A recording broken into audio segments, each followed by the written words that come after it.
কাঁদে শুধু দুনয়ন এমন দরদি পেতে কাঁদে মন অনুক্ষণ তায়েফের কথা ভেবে কাঁদে শুধু দুনয়ন এমন দরদি পেতে কাঁদে মন সারাক্ষণ শুকরিয়া জানাই তোমার আর অসহায় বান্দা আমি বেঁচে আসি তোমার দয়ায়। বলেন আলহামদুলিল্লাহ।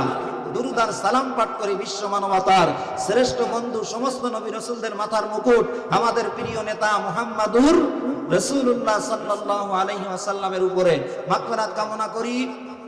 কুল্লু মুমিন মুমিনাত মুসলিমিন মুসলিমাত নরনারী হক্কানি আলেম হক্কানি আল্লাহর ওলি সহ ইসলামী আন্দোলন জামাতে ইসলাম সহ সমস্ত ইসলামী দলগুলোর ভিতরে যারা স্বৈরাচারের জুলুম নির্যাতন ভোগ করে দুনিয়ার থেকে কেউ ফাঁসিতে ঝুলে জান্নাতের মেহমান হয়েছেন, কাউকে ইনজেকশন দিয়ে দুনিয়ার থেকে বিদায় করা হয়েছে, সমস্ত দিনের দায়ীদেরকে আমাদের রাহবারদেরকে আল্লাহ পাক জান্নাতের সুউচ্চ মাকাম দান করুক। সেই সাথে আরো মাগফিরাত কামনা করি আমাদের গর্ভধারিণী মাতা জন্মদাতা পিতা আপনজন যাদের বিদায় নিয়েছেন এবং এই এলাকার যত মাইয়েতা কবরে ঈমান নিয়ে গেছেন এই মাহফিলের খাতিরে আল্লাহ পাক যেন তাদের কবরকে মাফ করে দেন। জোরে বলেন না আমিন। আমাকে দেখতেছেন, বয়স আমার বেশি না, 30 পার হলো। আমিও আমার পিতা মাতা দুজনকে হারিয়েছি। এই জন্য পিতা মাতা অনেকের নেই, তারাই জানেন যে দাঁত এখন আছে ঠিক মতো আমরা ব্রাশ করি না। দাঁতে যখন পোকা ধরে আর পোকায় যখন কামড় দেয় তখন আরাম লাগে নাকি? তখন মাথায় হাত দিয়ে আর বলি আল্লাহ যদি আগে ঠিক মতো খাওয়ার পরে দাঁত মাজতাম আমার দাঁতে পোকা ধরতো না। কিন্তু এখন পোকা ধরার পরে আর আফসোস করলে কাজ হবে? তা যাদের পিতা মাতা আছে খেদমত করেন, আমাদের মতো যখন হারায়ে যাবে তখন বুঝবেন কি নিয়ামত আপনি গোরস্থানে রেখে আসছেন। কথা বলেন ঠিক কিনা? আল্লাহ পাক প্রত্যেকের মরহুম মরহুমা পিতা মাতাকে জান্নাতের মেহমান বানিয়ে দিন বলি আমিন। আমি সূরা আনফাল থেকে 2টি আয়াতে কারিমা তেলাওয়াত করেছি। রাসূল করিম সাল্লাল্লাহু আলাইহি ওয়াসাল্লামের মুখনিসৃত বাণী একটি হাদিস শরীফ তেলাওয়াত করেছি। এই 2টি আয়াত এবং হাদিস শরীফ এর উপরে ভিত্তি করে কিছুক্ষণ কথা বলার নিয়াত করেছি। আপনারা দোয়া করেন, সকলে বলেন আমিন। ডাইরেক্ট আলোচনায় ঢুকে যাই, অনেক বেজে গেছে, প্রধান মেহমান আসবেন। তবে আপনাদের কাছে করজোরে দাবি কোরআন তেলাওয়াতের পরে একটু জবান খুলে বলবেন আল্লাহু আকবার। কি বলবেন? আমি আপনাদের সম্মুখে সূরা ইন্নামাল মুমিনুনা আল্লাযীনা ইযা যুকিরাল্লাহু ওয়াজিলাত কুলুবুহুম ওয়া ইযা তুলিয়াত আলাইহিম আয়াতুহু যাদাতুহুম ঈমানাও ওয়া আলা রাব্বিহিম ইয়াতাওয়াক্কালুন আল্লাযীনা ইউকিমুনাস সালাতা ওয়া মিম্মা রাযাকনাহুম ইউনফিকুন। আল্লাহ পাক বলেন ইন্নামাল মুমিনুন, নিশ্চয়ই তারা মুমিন, আল্লাযীনা ইযা যুকিরাল্লাহ, যখন তাদের সামনে আমি আল্লাহর নাম জপা হয়, আমি আল্লাহর নাম তেলাওয়াত করা হয়, আমি আল্লাহর নামের জিকির করা হয়, ওয়াজিলাত কুলুবুহুম, তখন তাদের অন্তর প্রকম্পিত হয়, ওয়া ইযা তুলিয়াত আলাইহিম আয়াতুহু, আর যখন ঈমানদারদের সামনে মুমিনদের সামনে যখন কোরআন শরীফ তেলাওয়াত করা হয়, যাদাতুহুম ঈমানা, তখন তাদের ঈমানের নূর বেড়ে যায়, ওয়া আলা রাব্বিহিম ইয়াতাওয়াক্কালুন, আর তখন তারা আমি আল্লাহর উপরে ছাড়া অন্য কিছুর উপরে তারা তাওয়াক্কুল ভরসা করে না। এরপরে আল্লাহ বলেন আল্লাযীনা ইউনফিকুন, যারা আমি আল্লাহর রাস্তায় দান করে খরচ করে, ওয়া মিম্মা রাযাকনাহুম ইউনফিকুন। আল্লাহ বলছেন আল্লাযীনা ইউকিমুনাস সালাত, যারা নামাজ পড়ে, নামাজ প্রতিষ্ঠার কাজ করে এবং তাদের উপার্জিত সম্পদ থেকে আমি আল্লাহর রাস্তায় দান করে, এদের পরিচয় কি? এরা হচ্ছে পরিপূর্ণ হক মুমিন।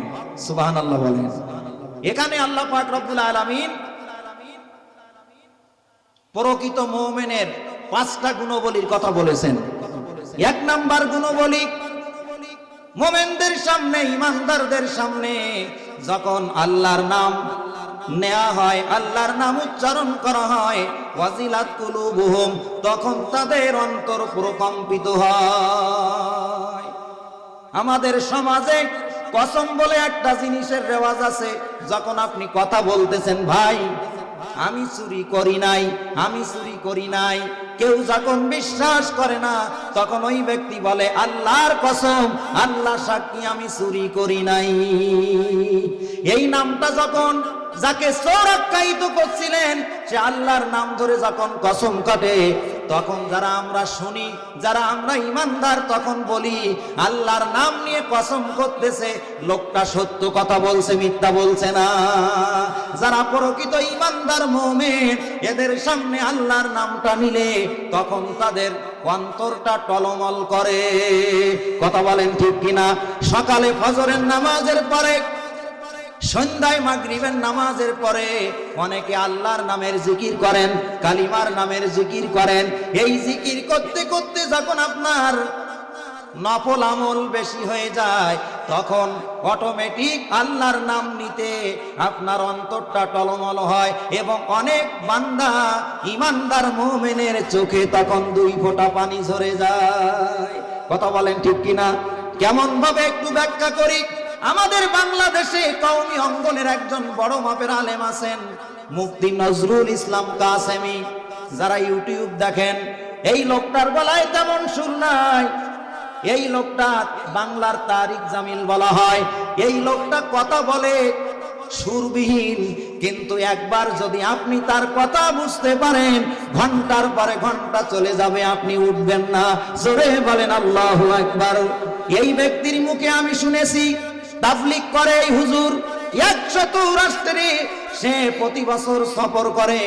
উনি বলছেন, হিথ্রি লন্ডনের আন্তর্জাতিক বিমানবন্দরে আমি বারবার গেছি, একটা পাইলটের সঙ্গে আমার ভালো সম্পর্ক হয়ে গেছে। দীর্ঘ 5 বছর পরে লন্ডন হিথ্রি বিমানবন্দরে ওই পাইলটকে আমি দেখলাম। 5 বছর আগে তার বিমানে আমি কয়েকবার গিয়েছি, তার দাড়ি ছিল না, সে সিগারেট পর্যন্ত পান করত। 5 বছর পরে দেখে আমি তো হতভম্ব হয়ে গেছি। 5 বছর আগে যেই পাইলট সিগারেট খাইতো, মুখে দাড়ি ছিল না, নামাজও ঠিক মতো পড়তো না, এই পাইলটের মাথায় এখন টুপি, গায়ে লম্বা পাঞ্জাবি এবং মুখে রাসূলুল্লাহর সুন্নতি দাড়ি। আমি আপনাদের বলছি, প্রকৃত মুমিন তারা যাদের সামনে আল্লাহর নাম তেলাওয়াত করলে অন্তরটা প্রকম্পিত হয়। উনি তখন বলতেছেন, পাইলট ভাই আপনি অমুক না? বলে অমুক। বলে হুজুর আপনি আমাকে চিনলেন কেমনে? বলে 5 বছর পূর্বে কয়েকবার আপনার বিমানে ঢাকা থেকে আমি লন্ডন জার্নি করেছি, সেই হেতু আমি আপনাকে চিনি। কিন্তু 5 বছরের পরে আজ আপনার সঙ্গে দেখা হলো, এই আমূল পরিবর্তন কেমনে হলো যদি একটু বলতেন, শুনতে পাইতাম। হুজুর বলছে 5 বছর আগে দাড়ি ছিল না, আপনি এখন দাড়ি রেখেছেন, লম্বা জামা কাপড় ছিল না, এত সুন্দর লেবাস পোশাক, কেমনে পরিবর্তন হলো? ওই পাইলট বলতেছে, হুজুর বিগত 3 বছর আগে আমার ফ্লাইট চলতেছে, আমি বিমানের পাইলট, আমি হিথ্রি বিমানবন্দরে আমার বিমানটা ল্যান্ডিং করব। ল্যান্ডিং সুইচ যখন আমি অন করেছি, বিমানের চাকার সুইচে কোনো কাজ করলো না। দেখবেন বিমান যখন ফ্লাই করে তখন দেখবেন বাসের মতো রাস্তা দিয়ে বা জমিন দিয়ে চলে যায়, আস্তে আস্তে উড়ে যায়। যাওয়ার পরে দেখবেন উঠতেছে আর অটোমেটিক তার ওই ল্যান্ডিং চাকাগুলো সুইচের মাধ্যমে আবার বিমানের ভিতরে ঢুকে যাচ্ছে, দেখছেন না? আবার যখন বিমানটা ল্যান্ডিং করবে যে এয়ারপোর্টে, তখন সুইচ চাপবে, ওই চাকাগুলো নামবে, কারণ জমিনে চলতে গেলে চাকা তো লাগবে নাকি? ওই পাইলট বলতেছে, হুজুর বারবার আমি সুইচ অন করতেছি, ল্যান্ডিং চাকার সুইচ অন হয় না। আমার তখন ব্রেনে কাজ করছে না, আমার বিমানের ভিতরে 450 যাত্রী। এখন যদি আমার ল্যান্ডিং চাকায় কাজ না করে, এই প্লেনটা আমার ক্র্যাশ করতে হবে, আমি পাইলট সহ 450 যাত্রী সব মারা যাব। কেমনে আমি এই প্লেনটা বিমানবন্দরে আমি ল্যান্ডিং করব, এই চিন্তায় আমি কয়েকবার কম্পিউটারের মাধ্যমে আমি চেষ্টা করেছি আপনার এয়ারপোর্টের কন্ট্রোল রুমের থেকে সমস্ত হিথ্রি বিমানবন্দরের বিমান ফেলাই সব নিষেধাজ্ঞা দেওয়া হলো যে একটা বিমান, বড় মাপের বিমান ল্যান্ডিং সুইচে কাজ করে না, যে কোনো মুহূর্তে দুর্ঘটনা ঘটতে পারে, সমস্ত ফ্লাইট বাতিল। আমি 1 থেকে 10 বার ল্যান্ডিং সুইচ চাপলাম, কোনো কাজ করলো না। হঠাৎ করে আমার ব্রেনের ভিতরে কে যেন জানিয়ে দিচ্ছে, হে পাইলট, তুমি তো মুসলমানের সন্তান, তুমি তো ইমানদার, একটু আল্লাহর নাম নিয়ে বিমানের ল্যান্ডিং সুইচটা চেপে দেখো নামে কিনা। আল্লাহু আকবার। ওই পাইলট বলে, হুজুর আমি 5 ওয়াক্ত নামাজ তখন পড়তাম না, আমি সিগারেট খাইতাম, আমি তখন দিনের প্রতি এই আওয়াজটা আমার কানের ভিতরে যখন ঢুকলো, 10 বার চাপলাম, ল্যান্ডিং সুইচে কোনো কাজ করলো না। এবার বিসমিল্লাহির রহমানির রহিম বলে আমার আল্লাহর নাম নিয়ে যখন বিমানের ল্যান্ডিং চাকার সুইচ আমি মেরে দিলাম 11 নম্বর বারে, মারতেই বিমানের ল্যান্ডিং চাকাগুলো নেমে গেল। আমার বিমানটা সুন্দরভাবে হিথ্রি বিমানবন্দরে ল্যান্ডিং হয়ে গেল। তখন সমস্ত বিমানের পাইলট এবং ওই বিমানবন্দরের যত কর্মরত অফিসার আছে আমাকে পাকড়াও করলো, সুইজারল্যান্ডে আমাকে আন্তর্জাতিক আদালতে মামলা করলো যে তুমি আমাদের সঙ্গে কেন মিথ্যা কথা বলে শত শত ফ্লাইট তুমি বন্ধ করেছো, তুমি একজন প্রতারক, তোমার বিচার করা হবে।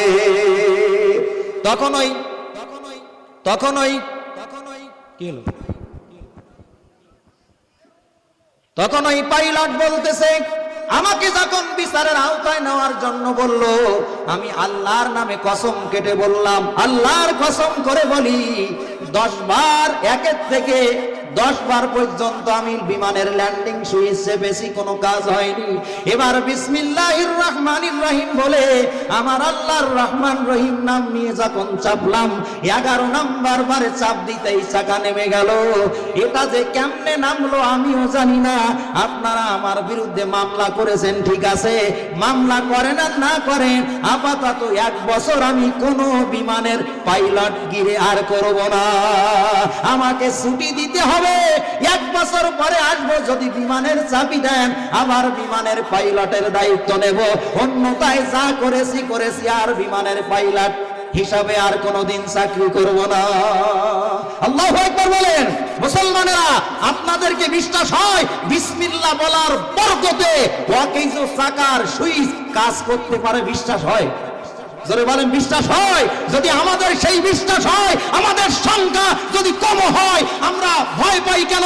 আমাদের বুকে যদি সিনায় যদি ঈমান থাকে, ঈমানের নূর থাকে, আর আল্লাহর উপরে ভরসা করে আল্লাহর জমিনে আল্লাহর দ্বীনের পক্ষে কাজ করি, সংখ্যায় কম হলেও আমরা 100, কাফের বেঈমান 1 লাখ। কথা বলেন ঠিক কিনা?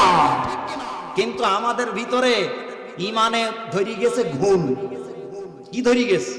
এখানে চেয়ার কয়টা বলেন তো? 1 2 3 4। এখন 4টা চেয়ার, মেহগনি, গেওয়া, শিশু, কলু চটকা।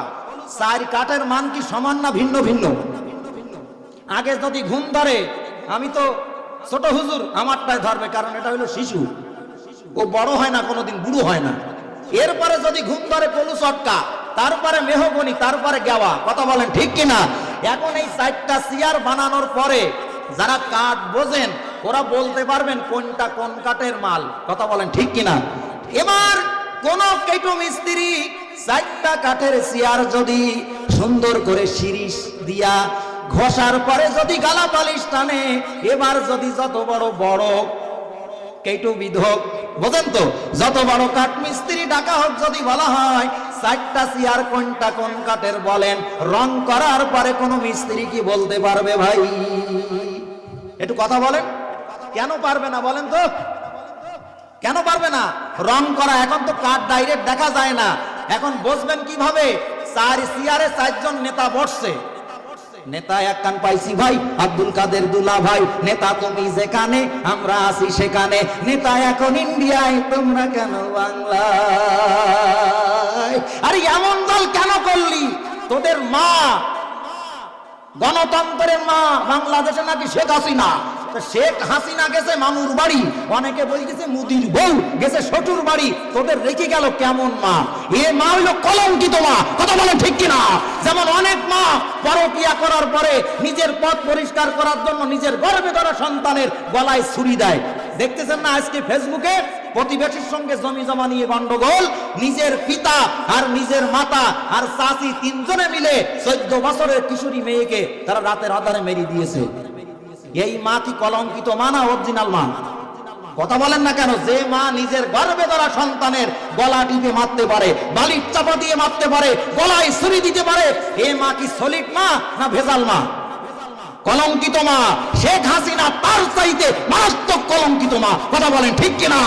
এই কলঙ্কিত রাক্ষসী লেডি ফেরাউনকে বাংলাদেশে আর কোন জনগণ দেখতে চায় না।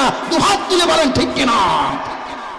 আমাদের অন্তরে যদি আল্লাহর উপরে তাওয়াক্কুল থাকে, ইনশাআল্লাহ ওই আটম বোমও কাজ হবে না মুসলমানদের ইমানের পাওয়ারের কাছে। ঠিক কিনা বলেন? এর ভিতরে কি বলে? আপা আইসো চট করিয়া, আয়নাঘর তোমার জন্য রাখছি গো সাজায়া। আয়নাঘর বানাইছো দেলোয়ার হোসেন সাইদি না? কে বানাইছে? আইসো চট করিয়া, আয়নাঘর তোমার জন্য রাখছি গো সাজায়া। আমরা ঋষি পিছনে বইসায় আছি জুতার মালা নিয়া, আয়নাঘর তোমার জন্য রাখছি গো সাজায়া। বুবু আইসো চট করিয়া, আয়নাঘর তোমার জন্য রাখছি গো সাজায়া। তুমি নির্বিচারে ছাত্র মেরেছো সিয়ারের লাগিয়া, তুমি নির্বিচারে মানুষ মেরেছো ক্ষমতার লাগিয়া। দিন ধর্ম আর মানবতা সব কিছু ছাড়িয়া, বুবু সব কিছু ছাড়িয়া, তোমার পাপের শাস্তি পেতেই হবে, যাইও না ভুলিয়া। আয়নাঘর তোমার জন্য রাখছি গো সাজায়া।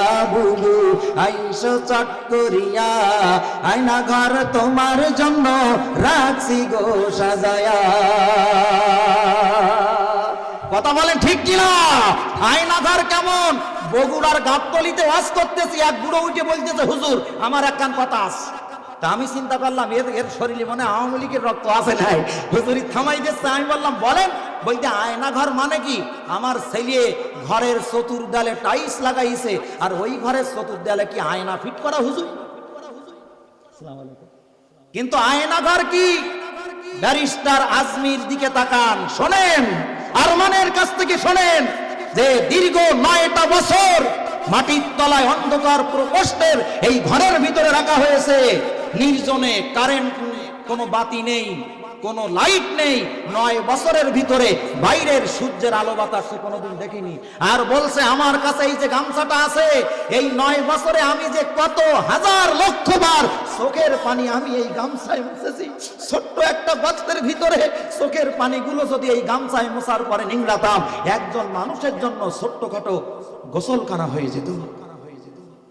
তোমরা আয়নাঘর বানাইছো, আর বাংলার জনগণ 1 লক্ষ দানার তসবি বানাচ্ছে। শর্ট করে ঢোকবা, আমরাও ফট করে ধরিয়ে ওই তসবি হাতে ধরাই দে, মৃত্যু পর্যন্ত আয়নাঘরে এতেকাফ শরীফই বসাই দেব।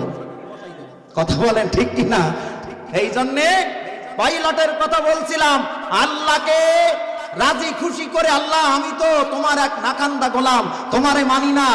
এখন এই 450 যাত্রীর ভিতরে নিশ্চয়ই তোমার নামাজি বান্দারা আছে, আমি তো বেনামাজি। তোমার নামে বিসমিল্লাহ বলে বিমানের ল্যান্ডিং চাকার সুইচ মেরে দিলাম, তুমি আমাদেরকে বাঁচাও। আল্লাহ বাঁচাই দিলেন। হুজুর বলছে তারপরে কি হলো? বলতেছে 1 বছর পরে আমি আসলাম।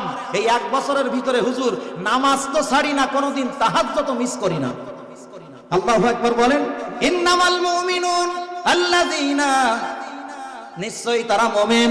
আল্লাযীনা ইযা যুকিরাল্লাহ ওয়াজিলাত কুলুবুহুম, মুমিনদের সামনে আল্লাহর নাম যখন তেলাওয়াত করা হয় তখন তাদের অন্তরটা টলমল করে। ঠিক কিনা বলেন? এই জন্য আমরা বিপদে পড়লে অনেকে বলি আব্বা বাঁচাও, আম্মা বাঁচাও। আম্মা যদি এখন কবরে থাকে শুনবে? কথা বলেন। আমার আব্বা কবরে, যদি আব্বা বলি চিল্লাই চিল্লাই গলা রক্ত বাইর করি মরিও যায়, আব্বা কি শুনবে? কথা বলেন। আর আব্বা আপনাদের বেশি আছে, ধরেন আপনি আসছেন শ্রীখলার থেকে, এখন যদি আব্বা জোর করি ডাকেন, আব্বা কি শুনবে? কিন্তু আল্লাহ পাক এমন এক রব, রাত নেই দিন নেই, লা তাখুযুহু সিনাতুন ওয়ালা নাওম, যার কোনো তন্দ্রাও নেই, যিনি ঘুমান না, যিনি কাউকে জন্ম দেয়নি, তাকেও কেউ জন্ম দেয় নাই, আসমানের নিচে জমিনের উপরে তার সমকক্ষ কেউ নাই। বিপদে পড়ে গেছেন গভীর রাত, আল্লাহরে ডাকেন, আল্লাহর সাহায্য ডাকার মতো ডাকতে পারলে আপনার আমার জন্য আল্লাহর সাহায্য অবধারিত। কথা বলেন ঠিক কিনা? কেমন অবধারিত?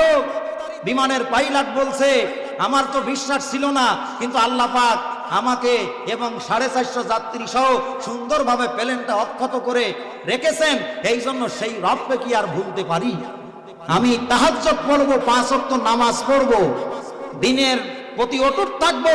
আমি এই পোশাকে, সুন্নতি পোশাকে আমি বিমানের পাইলট হিসাবে চাকরি চাই, যদি দেন চাপি নেব, না দিলে আসসালামু আলাইকুম।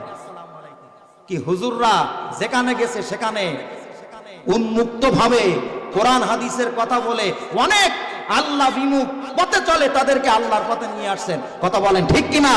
আজকে দেখেন অন্তর্বর্তীকালীন সরকার, এই যে উপদেষ্টা মাহফুজ আলম, সে এখন বলছে যে 2000 ছাত্র মারা গেছে, এটা ভাউতাবাজি ছিল, আমরা হাসিনাকে হটানোর জন্য এটা আমরা ভুল তথ্য দিয়েছিলাম। আসলে তলে তলেও আওয়ামী লীগের। কথা বলেন ঠিক কিনা? তোমরা আজ হোক কাল হোক 2 দিন পরে হোক স্বৈরাচারের রক্ত যার শরীরে আছে, বাংলার মুসলমান খুঁজে খুঁজে বের করে ছাড়বে। কথা বলেন ঠিক কিনা? এরপরে বলছে জামাত শিবিরের বিরুদ্ধে, বলছে জামাত ইসলাম আর শিবিরের বিরুদ্ধে যারাই লেগেছে তারাই ধ্বংস হয়ে গেছে। কথা বলেন ঠিক কিনা? কারণ এমন একটা সংগঠন দেখান তো, সকালে ফজরের পরে কোরআন তেলাওয়াত করতে হয়, কয়টা হাদিস পড়েছেন লিখতে হয়, আত্মসমালোচনা করেছেন, গতকাল কি করলাম, আজকে কি করব, আগামীতে প্ল্যান প্রোগ্রাম কি। আর এই রিপোর্ট বইয়ের প্রথমেই সূরা বনী ইসরাঈলের একটা আয়াত লেখা আছে, ইকরা কিতাবাকা কাফা বিনাফসিকাল ইয়াউমা আলাইকা হাসিবা। কিয়ামতের ময়দানে আমাদের 2 কাঁধে 2 জন কমিশনার বসে আছে, সম্মানিত ফেরেশতাদ্বয়, ভালো মন্দ লিখতেছে। এই খাতাগুলো আল্লাহ পাক কিয়ামতের কঠিন ময়দানে আমি হাবিবুল্লাহর খাতা আমার কাছে দেবে, হুজুরের খাতা হুজুরের কাছে দেবে, দেওয়ার পরে আল্লাহ বলবে ইকরা আমর হাজারের সিগা, অর্ডার, তুমি পড়ো কিতাবাকা, তোমার আমলের খাতা, কাফা বিনাফসিকা, নিজের জন্য খাতা দেখো, নিজের জন্য যথেষ্ট হিসাব পাবে। কি হিসাব? কাফা বিনাফসিকাল ইয়াউমা আলাইকা হাসিবা। দুনিয়ায় যা করেছো খারাপ ভালো সব খাতায় আছে, এখন হিসাব করো, তোমার বাসস্থান জান্নাত না জাহান্নাম, নিজের হিসাব কষে নিজের জায়গা খোঁজ করার জন্য নিজেরাই যথেষ্ট।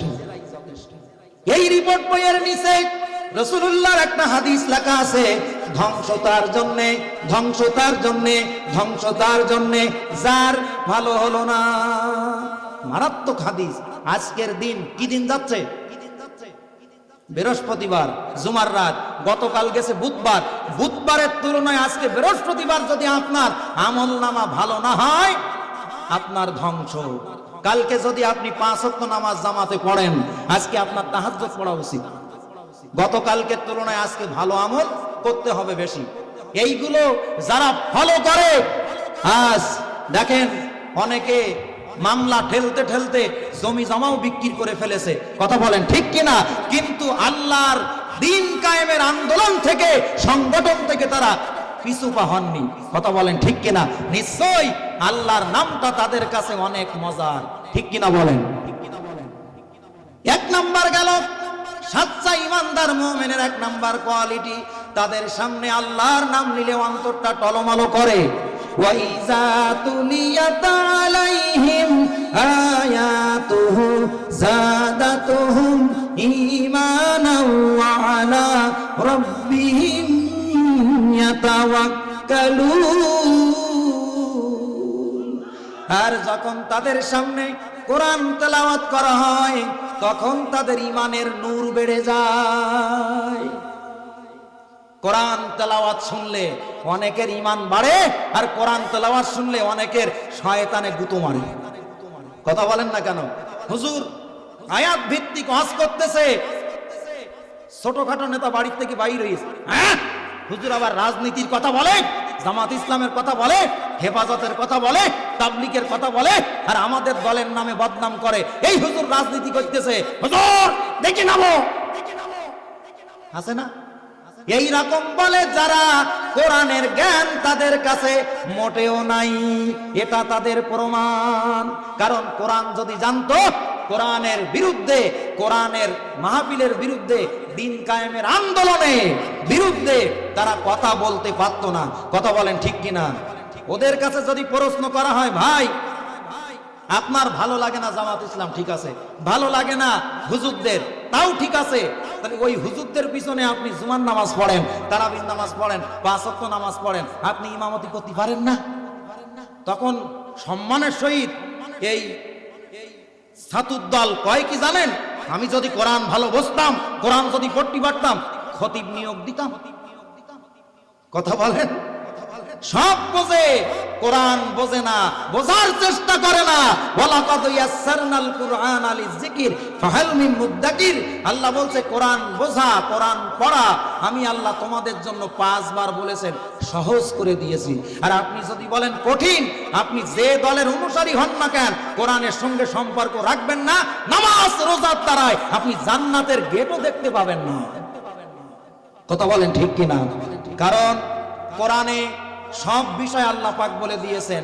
সূরা নাহলের ভিতরে আল্লাহ বলেন, ওয়ানাজ্জালনা আলাইকাল কিতাবা তিবয়ানাল লিকুল্লি শাইইন ওয়া হুদা ওয়া রাহমাতাও ওয়া বুশরা লিল মুসলিমিন। কি জোরে বলেন তো আল্লাহু আকবার। আল্লাহ বলছে ওয়ানাজ্জালনা আলাইকাল কিতাব, আমার বান্দা মুহাম্মদ সাল্লাল্লাহু আলাইহি ওয়াসাল্লামের উপরে আমি আল্লাহ এমন একটা কিতাব নাজিল করেছি। কিতাবের নাম কি? জোরে বলেন কি? তিবিয়ানাল লিকুল্লি শাই। এই কিতাবের ভিতরে সব কিছুর বর্ণনা আমি আল্লাহ খুলে খুলে ব্যাখ্যা করে দিয়েছি। সুবহানাল্লাহ। ওয়া হুদা, এটা হচ্ছে মানব মণ্ডলীর জন্য পথ প্রদর্শক। ওয়া বুশরা লিল মুসলিমিন, আর মুসলমানদের জন্য জান্নাতের সুখবর। সুবহানাল্লাহ বলেন। এখন অনেকে বলতে পারেন কোরআন নাজিল হয়েছে 1500 বছর আগে, 1500 বছর পরে কোরআন দিয়ে বিচার হবে, কোরআন তো পুরাতন, এখনকার ইফটিজিমের মামলার কথা কি কোরআনে আছে? কথা বলেন ঠিক কিনা? সব কোরআনে আছে। বিশ্বাস করেন তো? বিশ্বাস করেন তো? রাসূলুল্লাহ বলেছেন কিয়ামতের আগের দিন পর্যন্ত কোরআন শরীফ টাটকা নতুন থাকবে, পুরাতন হবে না। আল্লাহু আকবার বলেন। সেই কোরআন দিয়ে সমাজ চলুক, পরিষদ চলুক, ইউনিয়ন চলুক, পাড়ায় মহল্লায় সব জায়গায় কোরআন দিয়ে সব কাজ চলুক, এবং সংসদে পার্লামেন্টে কোরআন দিয়ে সব বিচার আচার গোটা দেশে আদালতে চলুক। এটা কি আপনারা চান? কারা কারা চান? দুটো হাত তোলেন। লিল্লাহে তাকবীর, লিল্লাহে তাকবীর। সব সমস্যার সমাধান দিতে পারে আল কোরআন। লিল্লাহে তাকবীর। তাহলে এখন কাদের সমর্থন দিলে, কাদের পিছনে হাঁটলে এই কোরআন সংসদে যাবে? পাকিস্তান পাড়া নাকি? 16 বছরে ছিল পাকিস্তান পাড়া, কিন্তু বর্তমান অরিজিনাল এই গ্রামের নাম ফতেপুর নাকি? উত্তর ফতেপুর। তাহলে আপনারাই বলেন কাদের পিছনে ঘুরলে কোরআন সংসদে নিয়ে যাওয়া যাবে? আলেমদের পিছনে। কথা বলেন ঠিক কিনা? সেই আলেমদের পথ মত মেনে বাকি জীবনটুকু আমরা যেন পরিচালনা করতে পারি। সকলে আল্লাহর কাছে দোয়া করি, বলেন না আমিন। তাহলে সাচ্চা মুমিনের 5টা কোয়ালিটি আল্লাহ বলেছেন। 1 নাম্বার, তাদের সামনে আল্লাহর নাম নিলে অন্তর টলমল করে, প্রকম্পিত হয়। 2 নাম্বার, তাদের সামনে কোরআন তেলাওয়াত করলে ঈমানের নূর বৃদ্ধি হয়। আর 3 নাম্বার ওয়া আলা রাব্বিহিম ইয়াতাওয়াক্কালুন, তারা আল্লাহর উপরে পরিপূর্ণ ভরসা করে। সুবহানাল্লাহ বলেন। ইয়াতাওয়াক্কালুন, আল্লাহর উপরে ভরসার 2টি উদাহরণ আমি কোরআন থেকে দিচ্ছি। 1 নাম্বার হযরত ইব্রাহিম আলাইহিস সালাম, নাম শুনেছেন? উনি হচ্ছেন আমাদের জাতির পিতা। উনি কি বলেন? জাতির পিতা। ওনার পিতার নাম ছিল তারেক। কি নাম? কিন্তু কোরআনে ওনার পিতার নাম আছে আজর। কি নাম আছে? আজর। কেন? ওনার পিতার ঘাড়ে বা অনেকে বলছে কান্দে একটা থলে থাকতো, তার ভিতরে একটা মূর্তি থাকতো, এই মূর্তির নাম হচ্ছে আজর। এই জন্য কোরআনে আল্লাহ পাক তারেক ডাইরেক্ট না ডেকেছেন আজর। এখানে আমার উস্তাদ আছেন, সরাসরি উস্তাদ মাওলানা মুজিবুর রহমান সাহেব, নালতা আহসানিয়া দারুল উলুম ফাজিল মাদ্রাসার সম্মানিত উনি একজন মুদাররিস, আমার উস্তাদ। অনেকদিন পড়েছি হুজুরের সামনে কথা বলতে গেলেও তো ভয় লাগে, তবে আমরা আশা করি ওনার ছাত্র আমি, ভুল হয়ে গেলে হুজুর সংশোধন করবেন, আলহামদুলিল্লাহ বলেন। এখন আজর ডেকেছেন আল্লাহ পাক। ইব্রাহিম আলাইহিস সালামকে নমরুদ অগ্নিকুণ্ডে নিক্ষেপ করেছিলেন, জানেন তো? অগ্নিকুণ্ডে যখন নিক্ষেপ করবে, আমরা প্রত্যেকে জানি চড়ক গাছ তৈরি করা হলো। এটা মীর মোশাররফ হোসেনের বিষাদ সিন্ধুর গল্প। হাদিস শরীফে এবং তাফসিরে তাবারি এবং তাফসিরে বাইজাবির ভিতরে আছে মিন জানিক, কাঠের কামান। কি তৈরি করলো? মিন জানিক, যার বহু বচন মাজানিক। কাঠের কামান তৈরি করা হলো। কামান তৈরি করেছিলেন যে, তার নামও আছে, নামটা আমার এখন স্মরণ নাই। কাঠের কামান তৈরি করা হলো, দাউ দাউ করে আগুন জ্বলতেছে, তার ভিতরে ফেলা হবে। হযরত ইব্রাহিম খলিলুল্লাহকে যখন কাঠের কামান দিয়া নমরুদের অগ্নিকুণ্ডে নিক্ষেপ করা হবে, এই মুহূর্তে জিবরাইল আলাইহিস সালাম এসে আল্লাহর পয়গম্বরকে সালাম দিলেন। সালাম দেওয়ার পরে বলতেছে, ইব্রাহিম, যদি কোনো সাহায্যের প্রয়োজন হয়, আমি জিবরাইলকে আল্লাহ পাক 600 নূরের পাখা দিয়েছেন।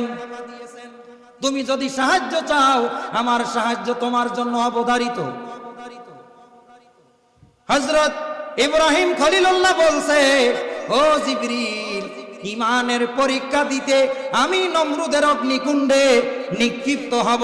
যেই আল্লাহকে ভালোবেসে ঈমানের পরীক্ষা দিয়া আমি অগ্নিকুণ্ডে নিক্ষিপ্ত হচ্ছি, তোমার সাহায্যের প্রয়োজন নাই। আমি ওই আল্লাহর উপরে তাওয়াক্কাল করি, ভরসা করি। যদি সাহায্য দরকার হয়, আল্লাহ পাকের কাছে আমি সাহায্য চাইব। সুবহানাল্লাহ বলেন। কঠিন মুহূর্ত, কাঠের কামান দিয়ে ওনাকে ফেলা হবে, দাউ দাউ করা আগুন জ্বলতেছে তার ভিতরে। জিবরাইল সাহায্য করতে চাইলেন, কিন্তু উনি সাহায্য নিলেন না, যে যার জন্য পরীক্ষা দিচ্ছি তিনি আমাকে সাহায্য করবেন। যেই মাত্র ইব্রাহিম আলাইহিস সালাম আল্লাহর উপরে এই ভরসা করেছে, বুখারী শরীফের ভিতরে সাইয়েদনা আবু হুরায়রা রাদিয়াল্লাহু তাআলা আনহু থেকে হাদিসটা বর্ণিত। ইব্রাহিম আলাইহিস সালাম বলে ফেললেন, হাসবিয়াল্লাহু লা ইলাহা ইল্লাহু আলাইহি তাওয়াক্কালতু ওয়া হুয়া রাব্বুল আরশিল আযীম। আল্লাহু আকবার। আসমানের নিচে জমিনের উপরে এই দোয়াটা হযরত ইব্রাহিম আলাইহিস সালাম সর্বপ্রথম পড়েছিলেন। সুবহানাল্লাহ বলেন। আর কোরআনুল কারীমে বলা হয়েছে, ইব্রাহিম আলাইহিস সালাম আল্লাহর উপরে ভরসা সিনাই নিয়া জবান দিয়ে যখন এই দোয়া পড়লেন, কোন দোয়া? হাসবুনাল্লাহু ওয়া নি'মাল ওয়াকিল, নি'মাল মাওলা ওয়া নি'মান নাসির। আল্লাহ বলেন, হাসবুনাল্লাহ ওয়া নি'মাল ওয়াকিল, নি'মাল মাওলা ওয়া নি'মান নাসির। এই দোয়া যখন করলেন, নমরুদের অগ্নিকুণ্ড ইব্রাহিম আলাইহিস সালামের জন্য ফুলের বাগানে আল্লাহ পাক রূপান্তরিত করে দিলেন। একটু জোরে বলেন। আল্লাহ পাক বলে দিলেন, কুলনা ইয়া নারু কুনি বারদাও ওয়া সালামান আলা ডাক দিয়ে বললেন, রে আগুন, আমার ইব্রাহিমের জন্য তুমি শান্তিদায়ক ঠান্ডা হয়ে যাও, এমন ঠান্ডা হয়েও না আমার ইব্রাহিমের যেন ঠান্ডায় জর্জরিত না হয়ে তিনি না কাঁপে, আবার এমন গরম হয়েও না যেন সে ঘেমে যায়, এমন শান্তিদায়ক ঠান্ডা তুমি হয়ে যাও, আমার ইব্রাহিম যেন শান্তির সঙ্গে তোমার ভিতরে থাকতে পারে, অবস্থান করতে পারে। জোরে বলেন সুবহানাল্লাহ। এই আয়াত বিজ্ঞানীরা ব্যাখ্যা করে ফ্রিজ তৈরি করেছে। ফ্রিজ তৈরি করতে যেয়ে দুইটা তত্ত্ব তারা নিয়েছে, ওই আয়াত আর 2 নাম্বার মহিলাদের স্তন, মা বোনদের স্তন, যে স্তনের দুগ্ধ পান করে আমরা সন্তান 2.5 বছর দুধ পান করে 30 মাস দুধ পান করে আমরা বড় হয়েছি। কথা বলেন ঠিক কিনা? তাফসীরের ভিতরে আছে এই দুধ সন্তানের জন্য এত উপকার, গরমের দিনে বাইরের দুধ যদি আপনি খাওয়ান ঠান্ডা করতে হবে, আবার শীতের সময় ওই দুধ একটু উষ্ণ গরম করতে হবে, বাইরের দুধ। আর কলিজার টুকরা গর্ভধারিণী মায়ের স্তনের দুধ যত শীতের